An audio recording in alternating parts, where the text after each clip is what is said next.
Welcome to C Video Lectures. In this lecture we are going to study about array. What is an array? An array is a data structure that is collection of similar elements. What is the syntax of writing array? It is type. Let me increase the size so that you can view it clearly. Also please turn on to full screen mode so that you can view it clearly.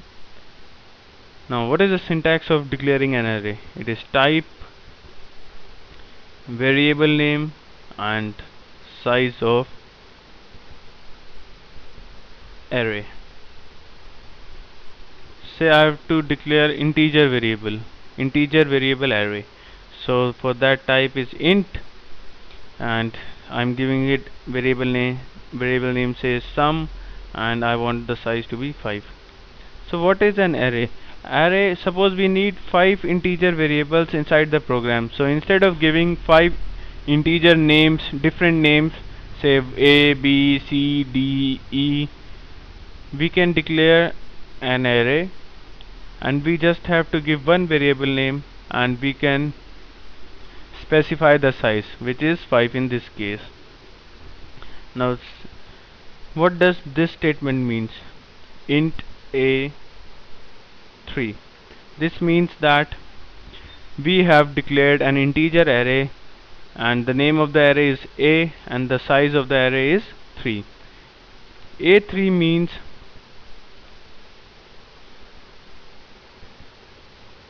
I have used 3 integer variables, that is A0, A1 and A2.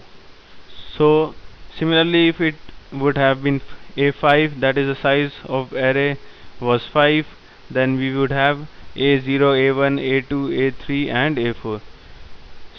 So it starts from 0 and goes till size minus 1, that is size is 3, so size minus 1 is 3 minus 1 2 and total is equal to size, which is 3, 1,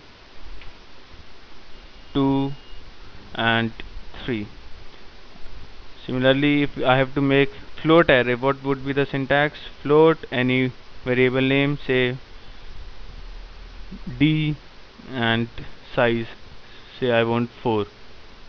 What does this means?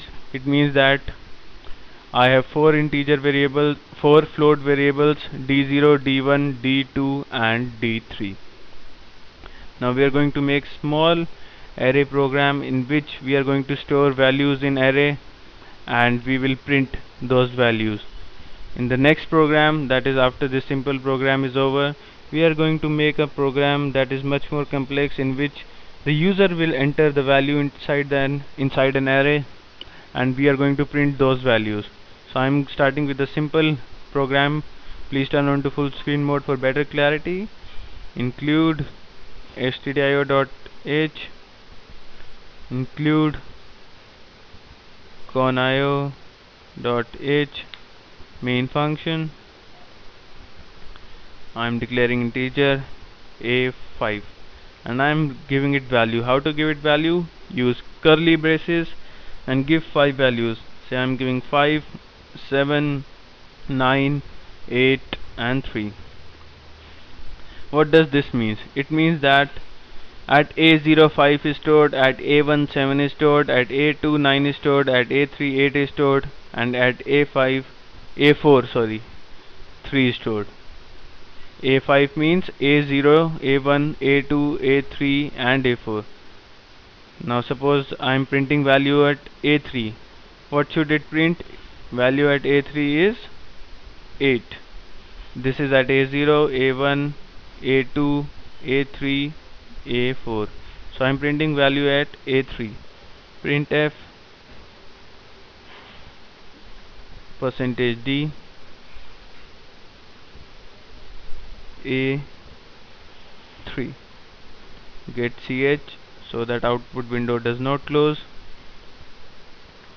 I am running the program. Control F9, 0 errors. Control F10. There you go, 8. It prints 8 because at A3 8 is stored. Now I'm going to print all the values. For that I can use for loop.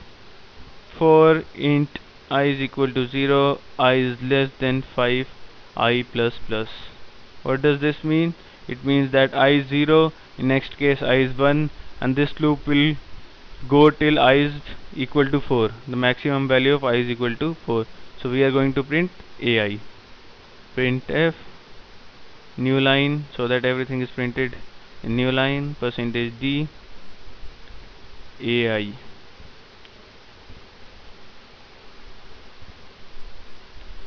In first case I is 0, so it would print A0. A0 is 5. In next case I is 1, it would print A1, that is 7. Similarly, in next case I is equal to 2, it would print A2, that is 9, then 8, and then 3 would be printed. Get ch. Now I'm compiling the program, control F9. It says 0 error. Run the program. On running the program, it will display all the values inside the array, that is 57983. Control F10. There you go, 57983. All the values of array are being printed. So I hope this simple program is clear to you. Now I'm going to make a much more complex program in which the user will input the value inside the array. Now I'm declaring integer array same of size 5. Now printf. This is prompting the user to enter values. Enter 5 integers. So how do we enter? We use scanf, but here we have to enter 5 values, so we will use for loop and scanf. For loop we have to move it. We have to use for loop 5 times because we have to enter 5 values. To use it 5 times we have to declare I is equal to 0, I is less than 5, I is less than 5, I plus plus. Scan f %d ampersand I. That is, when I is 0, user will enter value that would be stored at A0. Next case, the user enter value that would be stored in A1. The next value user enters would be stored in A2. Similarly, next value is A3, and the last one is A4. A0, A1, A2, A3, A4. All the 5 values that user enters are stored here. Now since the value are stored, now we have to just print the value. Printing is done by reading it, and for that we again need a for loop. For int I is equal to 0, I is less than 5, I plus plus. For printing we required printf. Just print it %d on new line, so that everything is printed on new line.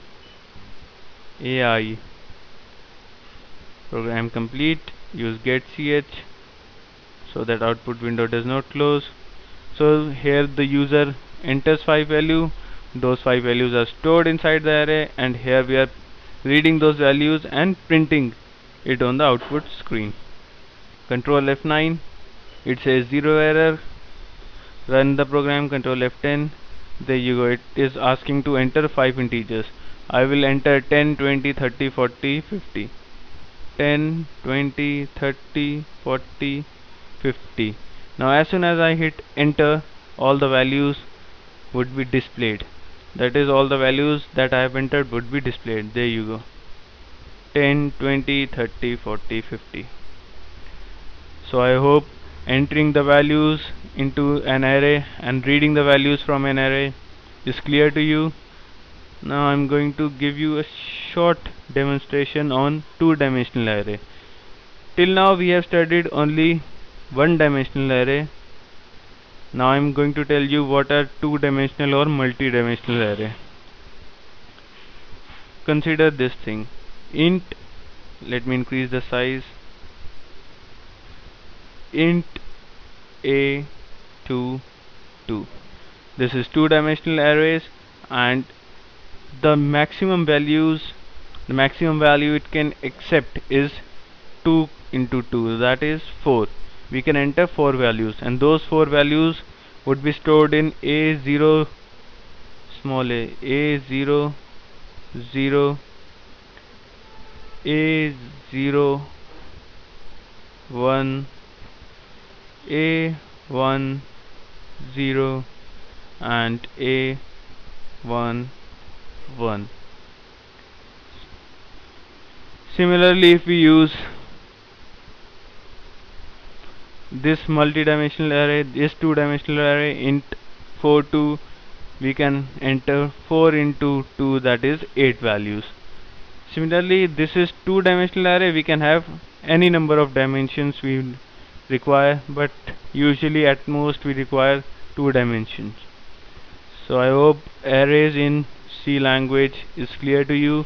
You can also download this video from my website sites.google.com/site/el lectures. There are also hundreds of videos on this site that would help you understand the concepts. So this is all we have got in this lecture. Until next lecture, it's goodbye. Take care.